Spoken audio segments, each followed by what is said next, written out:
100% Barça, le podcast 100% Blaugrana du journal L'Indépendant.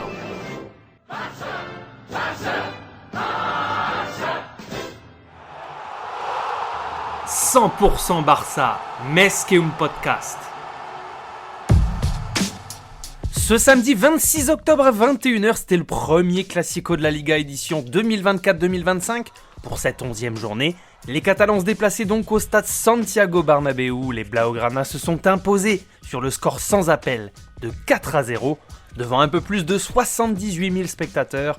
Les hommes de flic, invaincus en championnat, venaient défier leur dauphin qui n'avait lui aussi jamais perdu. Si le score était nul à la pause 0-0, les débats semblaient pour le moins équilibrés avec une ouverture du score refusée à Kylian Mbappé à la 30e minute. L'attaquant français pris au piège du hors-jeu après une belle ouverture de Lucas Vázquez, concluée par un petit piqué qui finissait dans le petit filet. Malheureusement, l'international français sera constamment en retard sur le timing puisqu'il sera pris au final 8 fois au piège du hors-jeu durant le match, avec un second but refusé à la 66e. De leur côté, les Blaugrana, emmenés par leur trident offensif Lewandowski, Yamal et le capitaine Rafinha, ont su gérer les coups en éteignant les merengues en 2 minutes.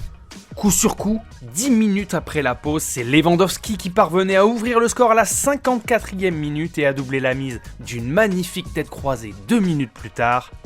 À 17 ans et 3 mois, Lamine Yamal est devenu le plus jeune buteur de l'histoire du Classico en portant le score à 3-0 avant que le capitaine Rafinha mette la dernière gifle au Real en inscrivant son 6e but de la saison à la 84e minute.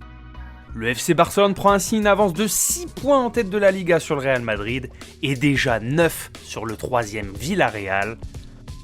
Le week-end prochain, les Catalans joueront dans le derby de Barcelone, l'opposant au second club de la ville, l'Espagnol Barcelone, 17e du championnat.